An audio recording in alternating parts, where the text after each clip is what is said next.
pleased to announce that starting today, we'll be offering monoclonal antibody treatments at the Haverdell Fenn Center right here in Fort Pierce. And this site will be open 7 days a week, 9 a.m. to 5 p.m., and we'll be able to do up to 320 individual patients every single day. We're also opening today a site in Alachua County at Fellowship Church in High Springs. That will also be open 7 days a week, 9 to 5. The monoclonal antibody treatments are free of charge to the patients. There's whatever they cost. The federal government paid for that a long time ago. So if you're somebody that qualifies and can benefit by that, you come in, you're not going to be charged for it. You also don't need a prescription from a doctor to be able to come. Used to be, because these have been offered across the country in the state of Florida since December, but at a hospital or these infusion centers, usually have to be referred by a physician. What we've done for these state sites is have the Surgeon General do a standing order.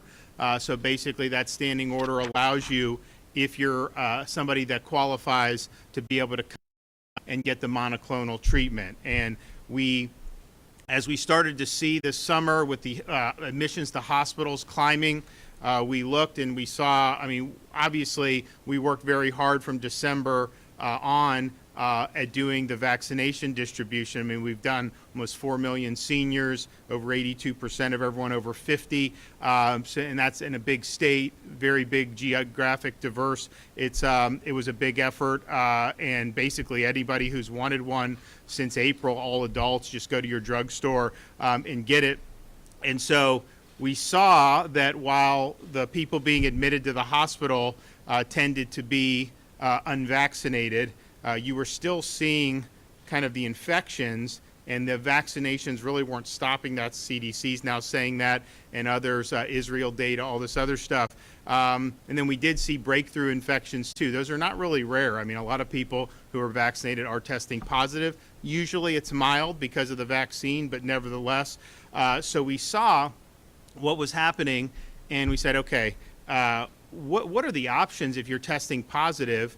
And we knew the monoclonals. How many people were actually doing that? And it turned out, of the people that were being admitted to hospital, them never got the monoclonal antibody treatment prior to be admitted.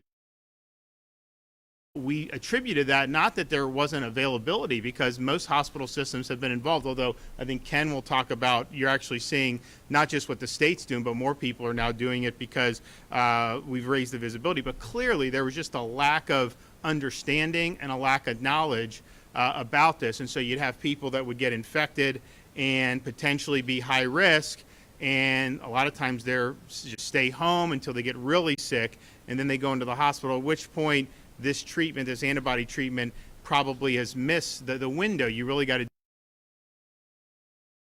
started to talk to the hospitals about it. They had great things to say about it. We started talking more about it publicly. We did some events. We did Tampa General. We did some other stuff.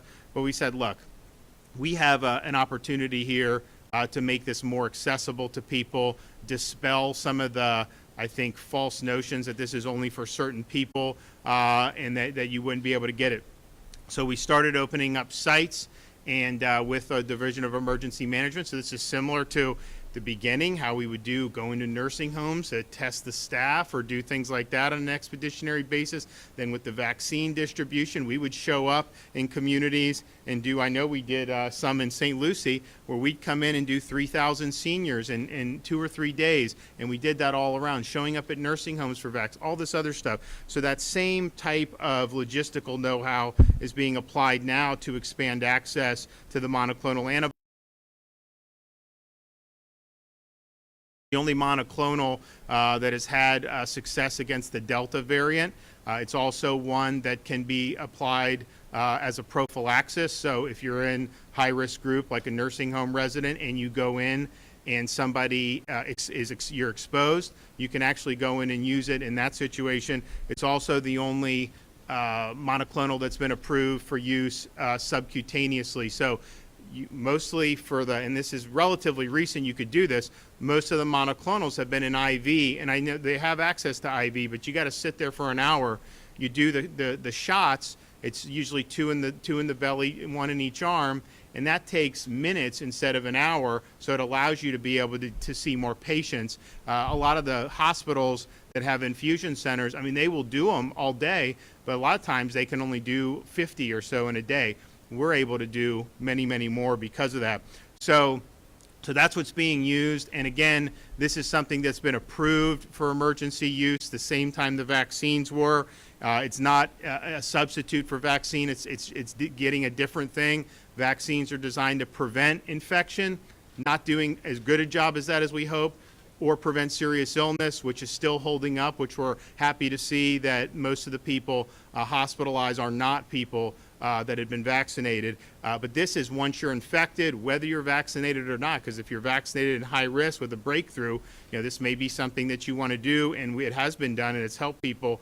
But once you're doing that, this is now in the treatment stage, and this is an early treatment.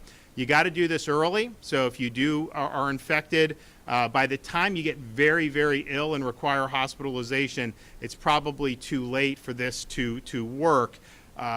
Clearly, the sooner you do it, the better you're going to be. And so people should just know, especially if you're in, I'll talk about some of the risk groups, but if you're in those high-risk groups in particular, when you do come down with COVID, even if you don't have bad symptoms initially, this may be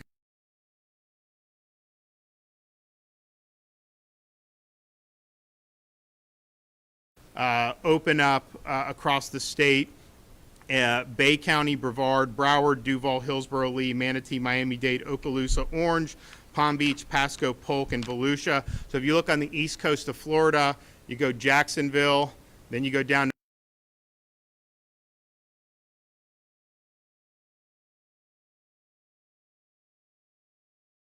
that whole east coast of Florida. We've tried to space it out so that folks have some relatively easy access. And I can't tell you it's going to be 5 minutes from your home, but if you look, we're trying to get it so that it's within driving distance to do. We're also doing the same on the west coast of Florida. We have one in Bonita Springs. We're going to be opening up another one in southwest Florida today. We have Bradenton, Hillsborough, Pasco. Pinellas is going to come on soon, and then we have two in Central Florida. Alachua is another one. That's North Central Florida. We're probably going to be opening up another one in Sumter County, and then also in Leon County near Tallahassee. So you look at the population centers in Florida, where we'll end up being, we're going to be able to get access. And don't forget, this is not the only access. Doctors, hospitals, you're seeing more and more people embrace this. And so if you don't have easy access to one of these sites, there's still other ways to be able to get it. So check that out. If you go to patientportalfl.com, you can make an appointment at these sites. Now, these sites also do accept walk-up patients, but if you want to have that set time, you can do that. To see all the state locations, you can visit floridahealthcovid19.gov. And again, early treatment is key. And that's what we want to make sure that we're able to do. Now, the monoclonals, the beauty of it is, if you're somebody that's at risk for hospitalization because of COVID, if you do it early, clinical trials and real-world data, it's about a 70% reduction in hospitalization. So that's obviously important to reduce hospital admissions just for the overall healthcare system. But in individual cases, I mean, if it doesn't progress to where you need hospitalization, obviously you're going to recover, and that's going to be good. So it will save lives as well. Now, the folks that are at the highest risk are the ones where this is going to benefit the most. And so, people that have compromised immune systems, people that have problems with their kidneys, people that have diabetes, people that are overweight. I mean, basically, if you have a BMI of 20 or above, 25 or above, then this is something that you would qualify for. Any heart or chronic lung condition. I would say that if you're Floridians are going to qualify under one of those rubrics once you hit that. And then obviously if you're below 50, you still may qualify for this. And so it's meant to target the folks that are the most high risk, but at the end of the day, I mean, it is relatively broad. And so just think about if there's something that can benefit you. And I think that we will be able to see. We're collecting data. We've done thousands and thousands of treatments. and we're at the point now where across, we're going to do, probably thousands of, obviously we want to keep that going. As if there's less infection, then there'll be less demand for it, which is great. But if people are still getting infected, you want to be able to offer this. And I think we've already seen anecdotes of this, but I think, as this week we get into the end of this month, I think the data is going to show that it is helping to reduce admissions. And that's something that's really, really significant, and it really means a lot. So I'm thankful to Department of Emergency Management from really working so quickly to do this. I mean, if you think about the infrastructure that's been put in place in just in a couple weeks to go from this being something that some hospitals were offering, most people didn't even know about it, to now it's being something that more people are talking about, and then now you have this big to be complete very soon. That's very quick action. We saw an ability to make a difference and help people, and so we're doing it. And the interesting thing is, and this was true prior to us setting up these sites, anyone I talked to who had gotten the Regeneron had positive things to say about it. I mean, they would just say, I felt so bad, and then all of a sudden I took it, and 24, 48 hours later, I felt much better. My symptoms were resolved. And so you hear that over and over again, and we are hearing it with a lot of the patients that are coming through our sites, which is obviously good because you want to see it make a difference for people. So I'm happy that this is here. I think it'll make a difference. It's not the last one we'll do. We do have some more, but we're going to end up with a pretty significant footprint. We're the first state in the country to really provide really, really easy access to this. You're going to see some other states, as you start to get into the fall and winter, and some of the northern states experience higher prevalence with Delta. I think you're going to see this become more of a tool in the arsenal. And look, at the end of the day, you remember back when we were doing the vaccine drive, a lot of these experts said, well, if you get half vaccinated, you won't see any more waves kind of deal. Well, that just hasn't borne out. I mean, you look across Florida, we have some of the highest, look at Miami, one of the highest vaccinated places in the country, not immune into these waves. So that's obviously part of it, and probably the main part of it with the vaccination, but you do have to have this as kind of a backup for the treatment. And so I think we're covering all our bases, and I think ultimately that's going to make people healthier as a result.